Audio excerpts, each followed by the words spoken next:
Hey Village, it has been so long. I have missed you all. I am so sorry that we kept you guys waiting for videos and updates. In this video, I'm gonna make sure to give you guys all of the updates that have been happening over the last few months. So for everybody who has been watching for some time now, you will definitely find out what we've been up to and what is coming up. If you're new to the channel, I'm gonna give a quick little summary about who we are, what we do, and what you can expect from subscribing to the channel. So for those of you who are new, we are a foster family. We started this channel when we were just starting our training to become a foster family. And we noticed that a lot of channels are very faith-based, which is totally fine, but I wanted to make sure that there was representation for foster families that are not faith-based. So we started to share what training was like, what the home study and application process was like. We shared our first few placements. We did our best to maintain confidentiality and privacy. That is a requirement for foster caregivers. And after a few years, things really took off. We were able to spread a lot of awareness and curiosity about the foster care system. Many of you have been interested in becoming foster caregivers yourself, which we are always super excited to hear. In 2021, after sending our long-term placement home to her family, we took a small little break and then we accepted a sibling set.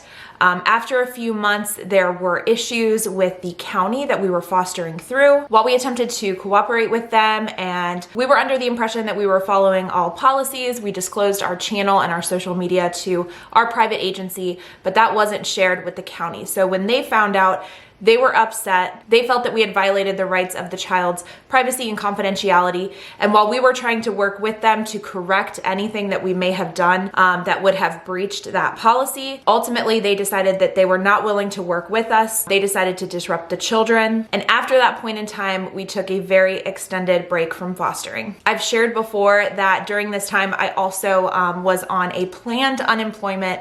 I was working and then my nonprofit lost a big contract. So I knew that my employment was ending. It was right at the time that the children were displaced and I fell into a very nasty depression. And that took up pretty much the rest of 2021 for me. We shared a little bit on the channel, but ultimately there really wasn't much to share while we were taking a break from fostering. During that time, we built a relationship with our county and we decided to move our fostering license to the county that we reside in. They knew upfront about our social media outreach. We established ground rules and boundaries, and basically anything that is borderline, we are going to have them review before we ever put it out to you guys. And this also includes anything on TikTok and Instagram. I have been a little bit more active there just because I've been trying to have more fun with it. And it's a lot quicker to edit a TikTok video and do a quick little trend versus recording and editing and publishing a video on the channel. But don't worry, that is changing. So we definitely needed an extended fostering break that pretty much started in June of 2021.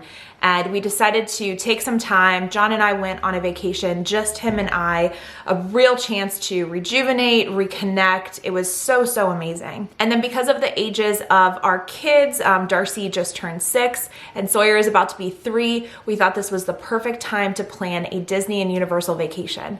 So that is what we did 2 weeks ago. I actually still have not unpacked my suitcase or the kids' suitcases. John made sure to unpack his and he offered to do the kids, but I don't think he would know where to put some of the stuff. So I told him I would take care of it. But to be honest, that was the big milestone that we were waiting for in order to open up our home again to kids in foster care. And that was a vacation that of course we would want to bring kids in care with us to experience that. But there are just so many different hoops to jump through.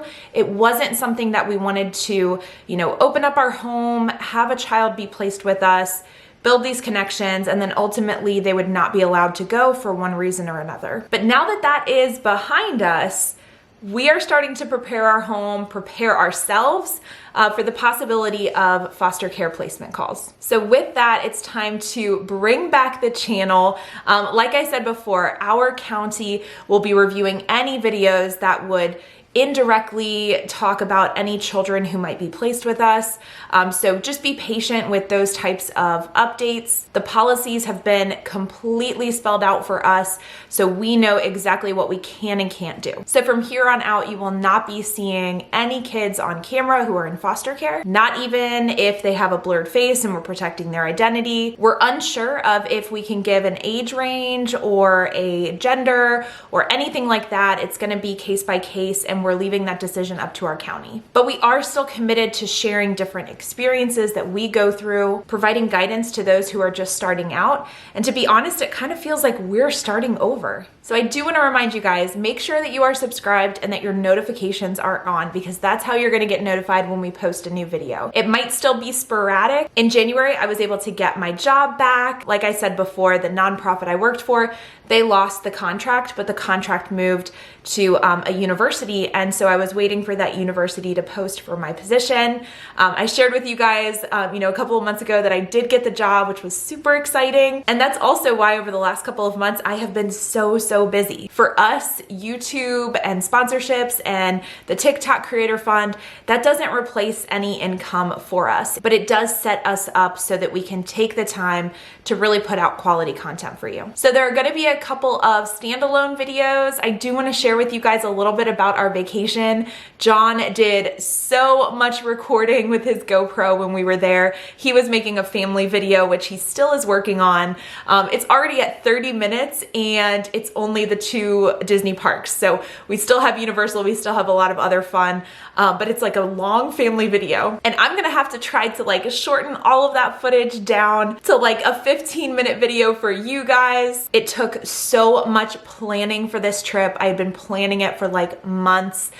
It really went super well. The kids were incredible, better than I could have ever expected. Going from rope drop to when the parks closed, they were absolute troopers. And we did use Genie Plus when we were at the Disney park, so I'll share with you guys a little bit about that. And I also met a couple of you when we were at Hollywood Studios, so that video will kind of stand alone. We do still want to share with you guys the lessons that we learned from a failed emergency placement. We have already discussed with our county wanting to share those lessons and kind of our thought process and our emotions throughout the whole thing, not specifically talking about the child, but we feel like it's a really important message to get out. So that's a video that our county will review before we post. I'll also share with you guys how we're getting our home together, how we're getting ourselves together, because right now it's a bit chaotic. And me personally, it's not that you have to be everything perfect in your house and like ready to go. But for me, I just want to not stress about trying to organize different parts of the house. I don't want the extra clutter. And it also allows for us to focus on the child or teenager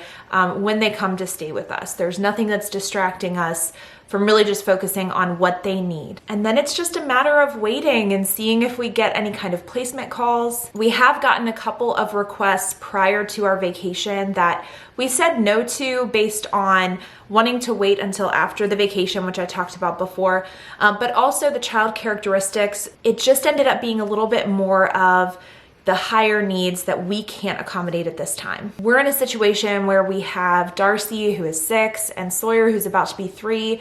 And when Darcy was 3, we were fostering and it wasn't a problem at all. We could manage a lot more, but adding in another child, it just seems like Sawyer's at just a really tough age, and Darcy needs a lot of attention as well. She's a very curious kid.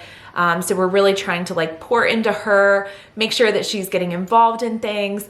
And so just because of that, the child characteristics have to be a little bit more, I guess, traditional for us to be able to support that placement. And that's not to say that's going to be the case for a long time.